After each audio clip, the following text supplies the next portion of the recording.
Now, as I said, this basic framework was set already by the 1930s, and a lot of the rest of the 20th century, really through to the end of the 1970s, and really through to today, we're understanding more and more about it, but the sort of big block of activity was from the 30s to the 70s, was understanding how these two principles could work together. How do we take these two principles and describe nature in a way that's consistent with both of them? And the synthesis of quantum mechanics and relativity is a powerful and beautiful theoretical structure known as quantum field theory. So if you want to force yourself to describe the world in a way that's consistent with both relativity and quantum mechanics, it's not easy.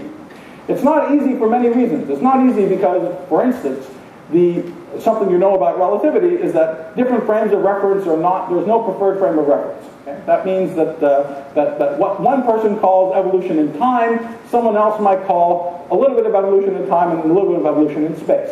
Okay? So that's a fundamental feature of relativity. On the other hand, in the usual textbook formulations of quantum mechanics, it's very Newtonian in its attitude towards time. You say at some time, at some initial fixed time, you specify whatever the state of the system is, and then off you let it evolve, you solve Schrodinger's equation, or whatever you want to do to find out what it does later. But time plays a fundamental role in the formulation of quantum mechanics. Time is a much more plastic idea in relativity, and so describing nature in a way that's compatible with both relativity and quantum mechanics is non-trivial.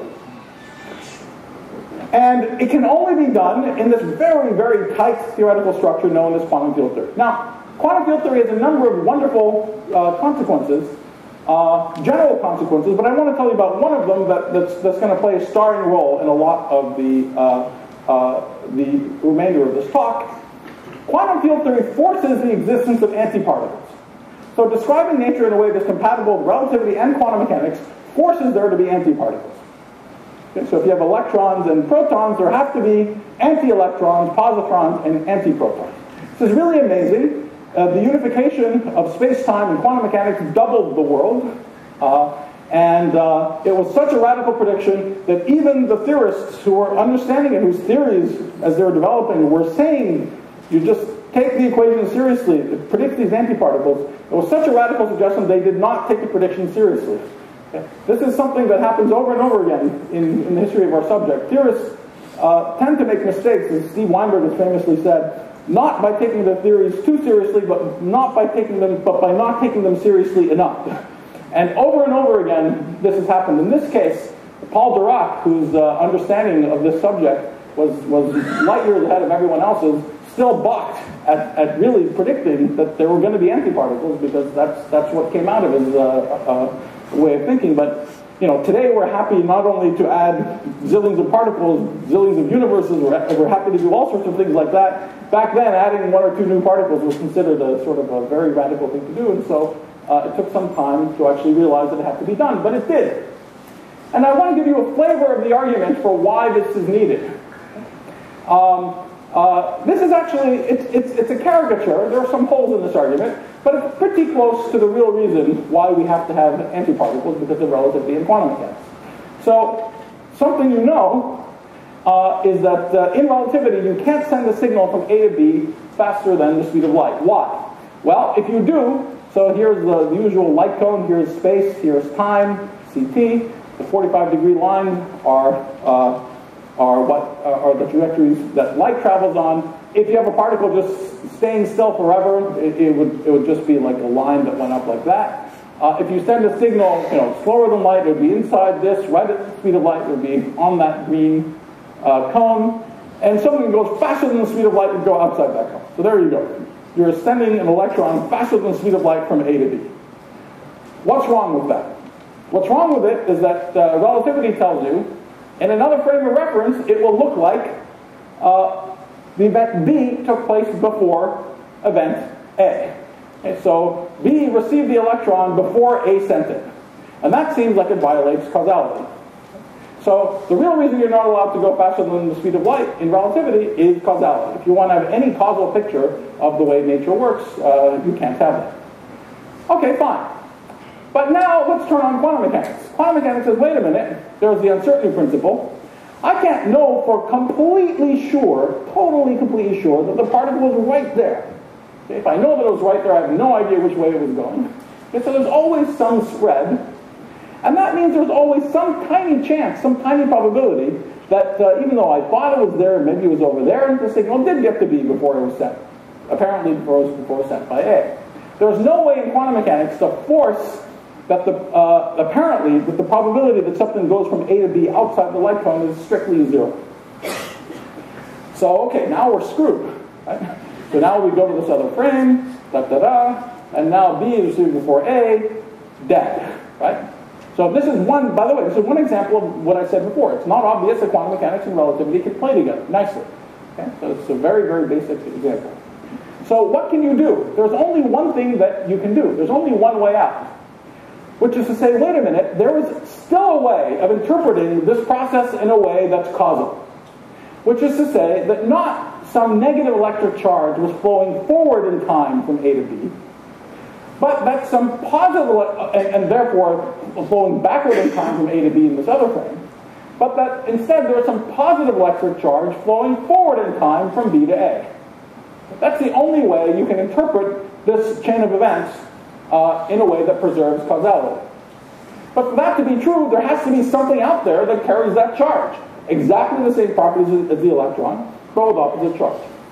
And that's why antiparticles have to exist, because of relativity in quantum mechanics. So it's remarkable. Causality forces the existence of antiparticles. Now, this has an immediate, remarkable consequence. One of the things that you probably notice about the development of physics over the last 300-400 years is more and more things that we used to think were the background, the stage on which physics and nature unfolded. More and more of those things become part of the action.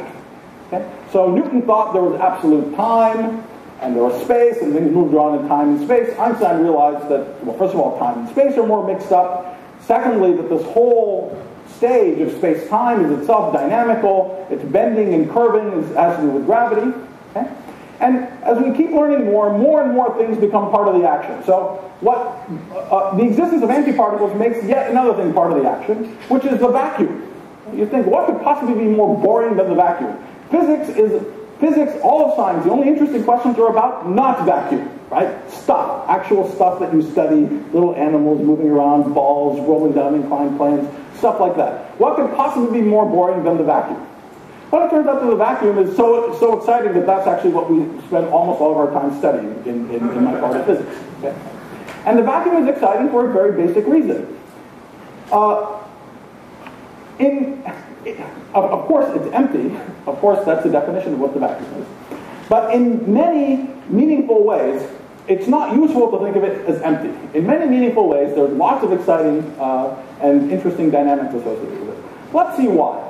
Let me try to check that some region of space is as boring and stupidly empty as I think it is. Okay? So I'm going to do that by taking another one of my abominations. That's supposed to be a magnifying glass. Okay? And I'm just going to check. Yes, indeed, this region is empty. Very good, it's empty. Okay? It looks empty at this resolution. Let me go more powerful. Is it really empty? Is it really empty? Okay? But at some point, something interesting happens. You see, in order to probe smaller and smaller distances, by the uncertainty principle, I need higher and higher energies. So at some point, I have so much energy that nothing stops me, because they're antiparticles, because they have both electrons and positrons, nothing stops me, either from conservation of energy or conservation of charge, nothing stops me from producing an electron and a positron pair. So the act of checking that some region of space is empty instead produces an E plus E minus pair. Now, let's say you use a more powerful magnifying glass. You go to even shorter distances. Well, there are heavier particles that we know in nature. Muons and anti-muons. Things called charm quarks. Okay? Anything and its anti-thing could be, in principle, created by the act of checking. So, because of this, because any experiment that you might do that would check for the emptiness of space would actually yield particles coming out of it, it's useful to have a mental picture that the vacuum is sort of filled with these particles and antiparticles popping in and out all the time. One of the unfortunate things about the way we talk about, many people talk about this part of the physics sort of widely, is that the subject is filled with all these metaphors that might, if you're a little skeptical, make it seem like it's just totally kooky, right? You know, that everything's just popping in and out all the time. And so, of course, we have to remember these things are metaphors, but they're useful metaphors to keep a sort of mental picture in mind so that you get close to the right answer whenever you think about any question. Okay? So if the question is, what would happen if you probe with a magnifying glass? What's going on in the vacuum? The answer is you really would pop out in particles and antiparticle pairs, so it's useful to have this mental picture in mind that there are these particle and antiparticle pairs popping in and out all the time. But that means that instead of this classical picture of the electron, maybe the most exciting thing being these electric field lines going out forever to infinity, because of quantum mechanics and relativity, it's really, there's this roiling sea of particles and antiparticles that are surrounding it. Now, all of these developments culminated, quantum field theory is a general theoretical structure. Okay? Quantum field theory tells you how to build theories which are compatible with relativity and quantum mechanics. Toy possible universes. Okay? We're used to doing toy models all the time in physics, right? You know, you use spherical cows, the simplest possible inclined planes, and so on and so forth. This is kind of a fancy version of toy models, right? So quantum field theory, a particular quantum field theory, is a particular world, possible world, that's compatible with the laws of relativity and quantum mechanics. So the first thing that people learned is, how do you build these theories? How do you understand them? What do they do? Even the most rudimentary things about them. These consequences, one of which I mentioned, there was antiparticles and so on. But of course, another thing that people did was try to see, is there a particular quantum field theory that describes our actual world? Not just one of all many possible worlds, but our actual world. And indeed, all of these developments culminated in the 1970s with the invention of a very specific quantum field theory that describes all known particles and interactions down to distances of at least 10 to the minus 16 centimeters. Now we're probing around 10 to the minus 17 centimeters.